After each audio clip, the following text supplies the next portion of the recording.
The sun had not yet risen when Michael Oliver woke up that morning in 1995.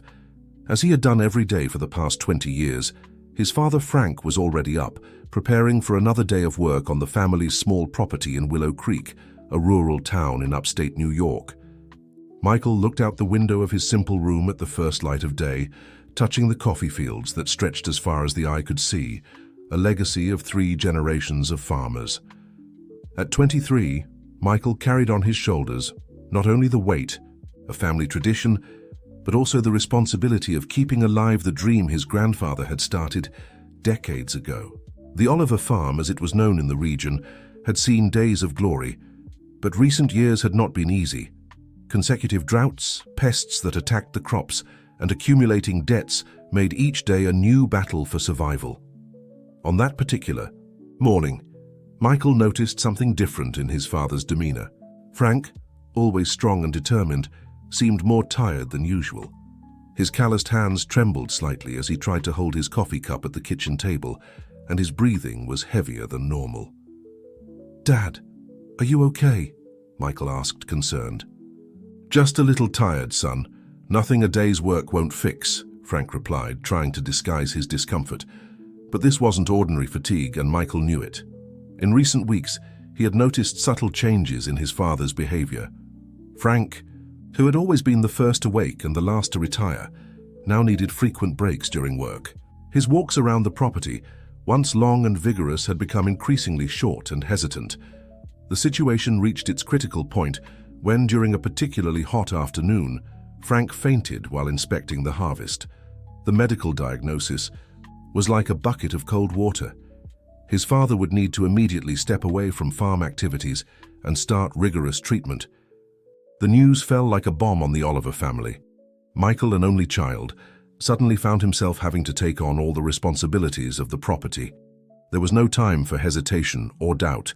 The survival of the farm and the well-being of his family now depended solely on him. In the months that followed, Michael threw himself headfirst into managing the farm.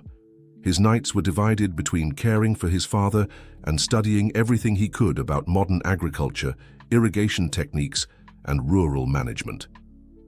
During the day, he personally supervised every aspect of production, from planting to harvesting, always looking for ways to optimize processes and reduce costs. It was during one of these nights of study that Michael had an idea that could completely change the fate of Oliver Farm. After months of analyzing market data and trends, he developed a detailed plan to modernize production and expand the business. The project was ambitious. It included implementing automated irrigation systems, diversifying crops, and even creating their own brand for product marketing. There was only one obstacle: money. The necessary investment was significant, far beyond the family's current financial possibilities. Michael knew he would need a bank loan to get his project off the paper. After thoroughly reviewing each number and projection, he gathered all the necessary documentation and scheduled a meeting at the Central Rural Development Bank, the region's main financial institution. On the eve of the meeting, while organizing the final details of his presentation, Michael was surprised by his father in the living room of the house.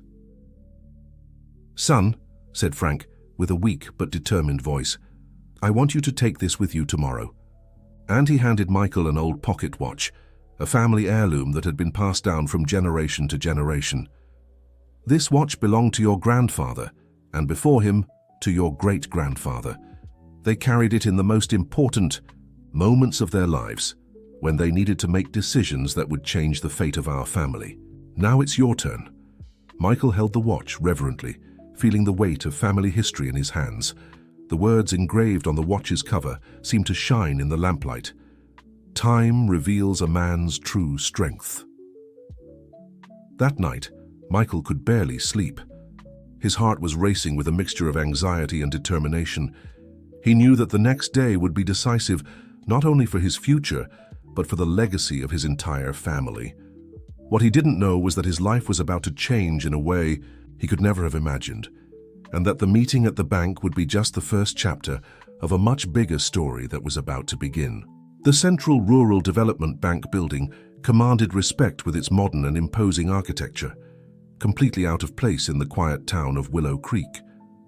Michael adjusted the tie of his only suit, a high school graduation gift that was already showing signs of wear, and clutched the family watch in his pocket, seeking courage in the memories that relic carried.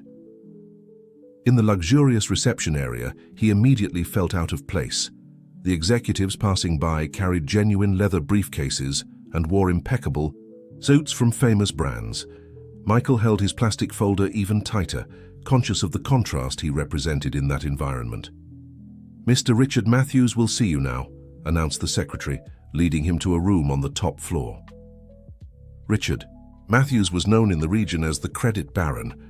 At 50, he had built his reputation by denying more loans than approving them, always arguing that his keen business intuition allowed him to identify investments doomed to failure. What few knew was that his decisions were often based more on personal prejudices than on technical analyses. "So you're the young Oliver," said Matthews without standing up or extending his hand, just observing Michael over his designer glasses. "Sit down." For the next hour, Michael presented his project with all the professionalism and dedication he had prepared. He showed spreadsheets, market projections, feasibility studies, and a detailed plan for modernizing the farm. His research indicated that, with the right investment, productivity could triple in less than 2 years. Matthews listened to everything with a barely disguised expression of boredom, occasionally making notes in his Italian leather agenda. When Michael finished his presentation, the silence that followed was cutting. "Let me see if I understand," Matthews began, taking off his glasses and methodically cleaning them with a silk handkerchief. "You, a boy barely out of diapers with no higher education, want me to approve $1 million loan to modernize a bankrupt farm?" The mocking tone in his voice was evident. Michael felt his blood boil, but maintained his composure. "Sir, the numbers speak for themselves. The project is solid and—" "The numbers," Matthews interrupted with a dry laugh. "Let me explain to you how the real world works, young man. People like you, small farmers, have no place in modern agribusiness. It's better to sell that land while it's still worth something and look for a job in the city, maybe as a gas station attendant or store clerk." Each word was like a stab in Michael's pride. The watch in his pocket seemed to weigh a ton. "You're wrong, sir," Michael replied, his voice trembling slightly. "Family farming does have its place, and with the right techniques—" "Enough!" Matthews thundered, slamming the desk. "I won't waste any more of my time with your farmer fantasies. You think you can walk into my bank with that worn-out suit and plastic folder and give me lessons on agribusiness? Go back to your little farm and be grateful I'm not charging you for my wasted time." Michael rose slowly, gathering his documents with trembling hands. Before leaving, he turned to Matthews one last time. "You'll regret treating me like this today. I don't know how, I don't know when, but one day I'll come back to this office, and things will be very different." Matthews just laughed already, turning his attention back to the computer, as if Michael were nothing more than a minor inconvenience in his day. That humiliation changed something fundamental in Michael. On the way back to the farm, as the bus bumped along the dirt road, he made a silent vow to himself. It wouldn't be just for revenge, but for all the small farmers who, like him, dreamed of a chance to grow and prosper. In the weeks that followed, Michael immersed himself in an even more intense routine of work and study. If the bank didn't believe in him, he would find other ways. He began researching organic farming, a growing market that required less initial investment. He started attending industry fairs and events, establishing contacts and learning from other producers. It was at one of these fairs that he met Helen Sanders, a young agricultural engineer who worked with organic product certification. The meeting seemed casual, but it would completely change the course of his story. Helen not only took an interest in Michael's project, but also saw in him a potential that others had ignored. "You're thinking small," she said, after hearing his plans. "The organic market is just the tip of the iceberg. What you need is a complete revolution in the production mode." The conversation with Helen extended for hours, and for the first time since the humiliation at the bank, Michael felt he had found someone who truly understood his vision. But neither he nor Helen could imagine that this nascent partnership would be just the first step in a much larger transformation, one that would affect not only their lives, but the entire regional agribusiness landscape. Meanwhile, in the office of the Central Rural Development Bank, Richard Matthews continued his routine of denying dreams and breaking hopes, unsuspecting that his arrogance had planted the seed of his own downfall. The old Oliver family watch continued marking time, patiently awaiting the moment when its bearer would return to rewrite his story. The partnership between Michael and Helen flourished rapidly, transforming into something greater than both had initially imagined. The young agricultural engineer not only brought technical knowledge to Oliver Farm, but also a completely new perspective on sustainable agribusiness. "The future of agriculture isn't in big machines and chemicals," Helen explained as they walked through the property on an autumn afternoon. "It's in the harmony between technology and nature, in the balance between productivity and sustainability." Frank, still recovering, watched with growing interest the changes that were beginning to take shape on his property. His son, once so focused only on traditional production, now spoke enthusiastically about agroforestry systems, integrated cultivation, and organic certification. "Are you sure about this, son?" Frank asked, concerned about the risks of change. "Our family has always worked the traditional way." Michael took the watch from his pocket, a gesture that had become frequent in moments of important decision. "Dad, our ancestors weren't afraid to innovate. They came from the other side of the world to start a new life here. Now it's our turn to be pioneers." With Helen's guidance, they began implementing gradual changes on the farm. The first test area was an acre where they started organic coffee cultivation in an agroforestry system. Between the rows of coffee, they planted native trees and complementary crops, creating a complex and self-sustaining ecosystem. The employees, initially skeptical, began to get excited as they saw the first results. The soil, previously impoverished by intensive use of pesticides, began to show signs of recovery. Beneficial insects returned, and the need for irrigation decreased thanks to the natural soil cover. But the real revolution began when Helen introduced Michael to a group of small organic producers in the region. Together, they developed a cooperation system that allowed them to share resources, knowledge, and, most importantly, access markets previously unattainable for individual producers. "United we are stronger," Michael said during the first cooperative meeting, held in the renovated barn of Oliver Farm. "Each of us has faced closed doors and humiliations, but together we can create our own opportunities." The cooperative grew quickly, attracting more producers interested in the sustainable production model. With a larger volume of products, they managed to negotiate direct contracts with supermarket chains and exporters specializing in organics. Oliver Farm's coffee, now with organic certification and fair trade seal, began to gain recognition in the market. Parallel to professional success, the relationship between Michael and Helen evolved into something deeper than a simple business partnership. Long conversations about sustainable agriculture often extended to other subjects, and the glances exchanged during technical visits carried increasingly more meaning. One night, while organizing documentation for an international organic products fair, Helen found the old watch among the papers.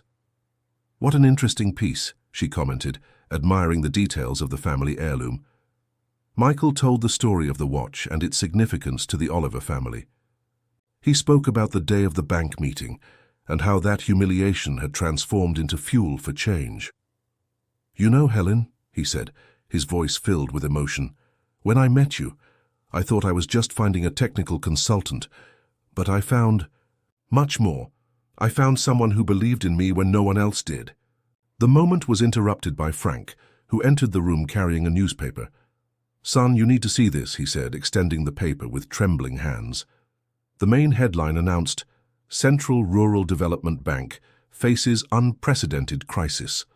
The article detailed how a series of misguided decisions by the board, led by Richard Matthews, had brought the institution to a delicate financial situation.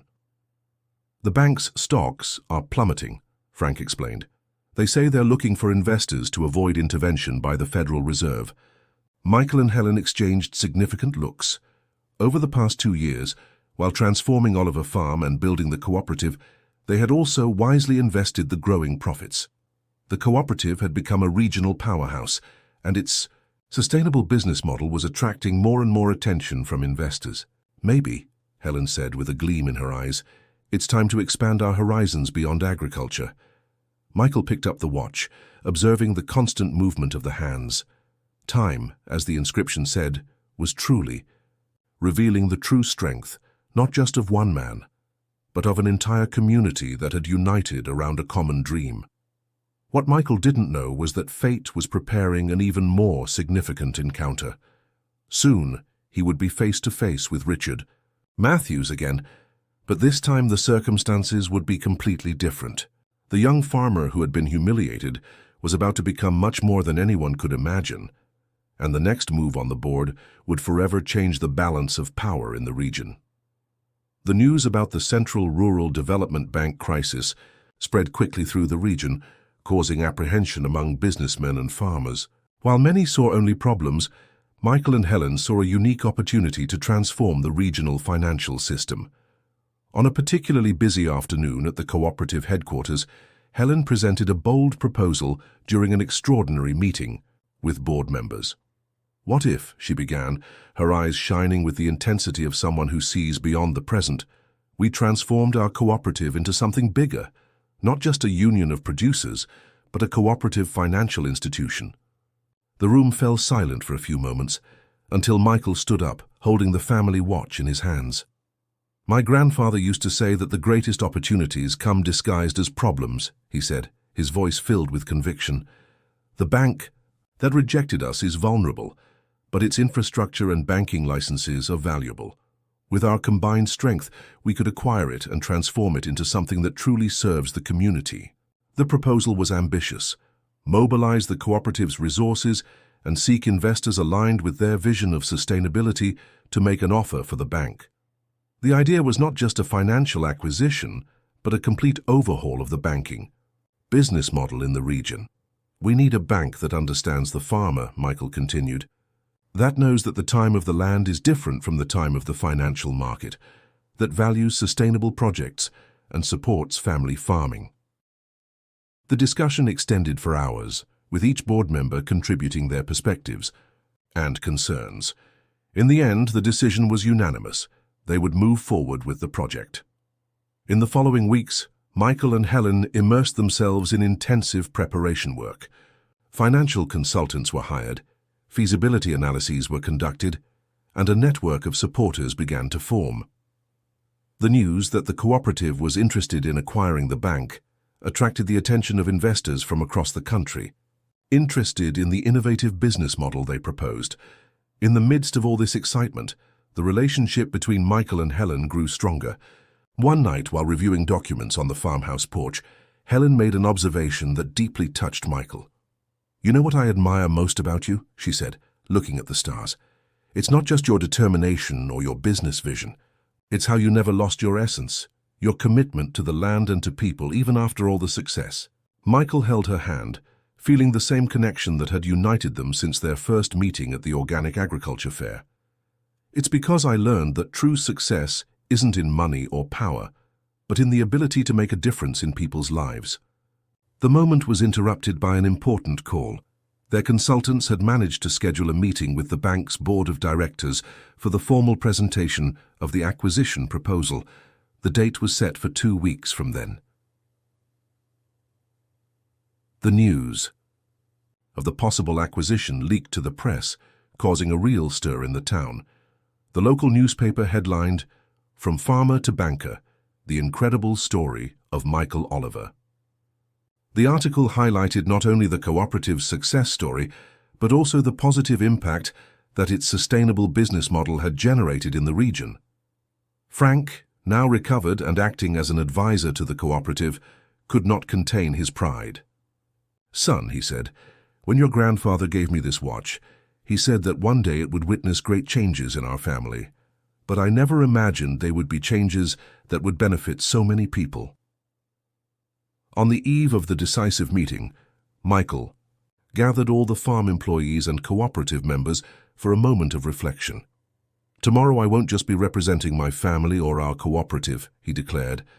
I'll be representing a collective dream, a vision that it's possible to do business in a different way, more humane and sustainable.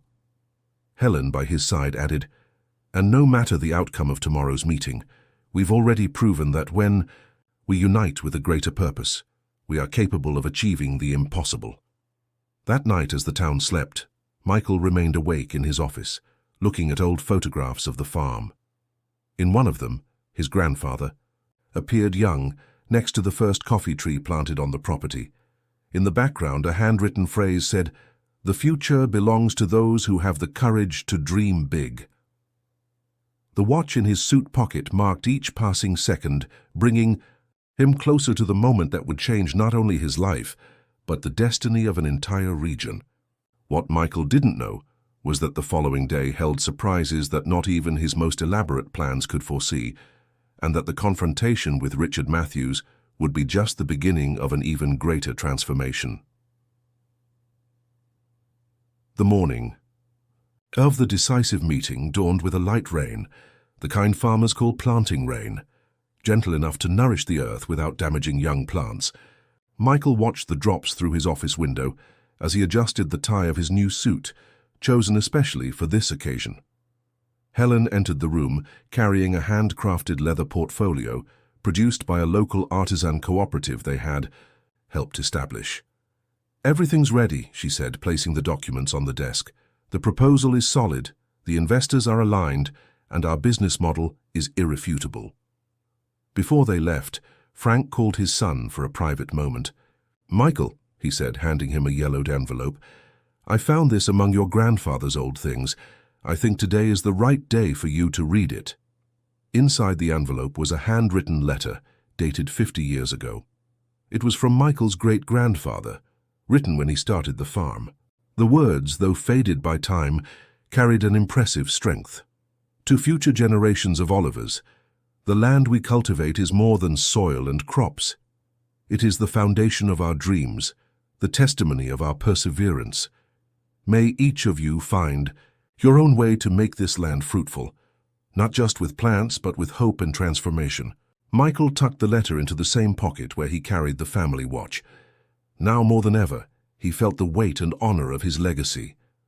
The lobby of the Central Rural Development Bank was different from that first time 3 years ago. Where Michael once felt intimidation, he now saw only a building in need of renovation, both physical and in its values. The meeting room was packed. Bank board members, majority shareholders, representatives from regulatory agencies, and, of course, Richard Matthews. The once arrogant director now seemed smaller, his features marked by sleepless nights and constant worries.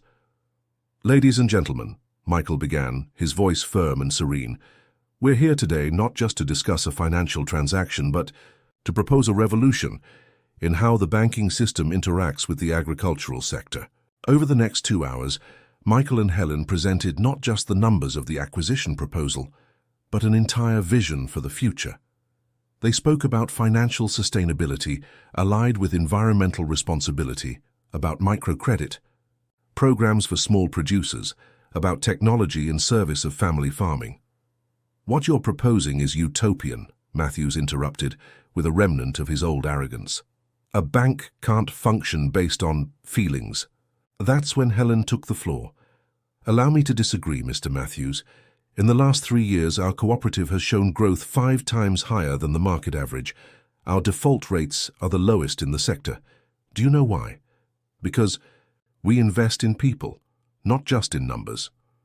The presentation of the cooperative's results had a visible impact on the board. The spreadsheets showed not just financial success, but a business model that generated prosperity for the entire community. When the time for voting came, the result was surprising even to Michael. Unanimity. The cooperative had not only secured approval for the acquisition, but also the enthusiastic support of shareholders for its vision of transformation. After the meeting, while the lawyers finalized the paperwork, Michael found Matthews alone in his old office, packing his belongings. "Into a box. Come to savor your victory?" Matthews asked without raising his eyes. "No," Michael replied, taking the watch from his pocket. "I came to thank you. Matthews looked at him, confused. Your rejection 3 years ago forced me to find a different, better path. If you had approved my loan that day, maybe I would never have discovered the true potential of sustainable agriculture, never met Helen, never realized that real progress only happens when we advance together. Leaving a stunned Matthews behind, Michael left the office and found Helen in the lobby, where dozens of cooperative members were waiting for the official news. Beside him, Frank smiled, proud. "And now, son?" asked his father. "What's the next step?" Michael looked at Helen, at the hopeful faces around him, at the building that now symbolized not rejection, but possibilities. "Now," he said, "we begin the real transformation. We're going to show the world that it's possible to build a financial system that serves life, not the other way around." The following week, the new bank's first action was to create a special credit program for young farmers who wanted to implement sustainable practices. The name of the program? Seeds of Tomorrow. The old Oliver family watch now occupies a place of honor in the new bank headquarters, not as a symbol of power, but as a constant reminder that time reveals the true strength not of one man, but of a community united by a greater purpose. Dear listeners, we hope that the journey of Michael, Helen, and the entire community of Willow Creek has touched your hearts. To continue following inspiring stories like this one, which show the power of perseverance, unity, and social transformation, don't forget to subscribe to our channel and leave your like. We've prepared a special playlist with other, equally moving narratives about people who dared to dream big and transform their realities. You'll find it here on the left. And don't forget to share your own stories of overcoming and transformation in the comments. After all, each of us has the power to be an agent of change in our community. Until next time.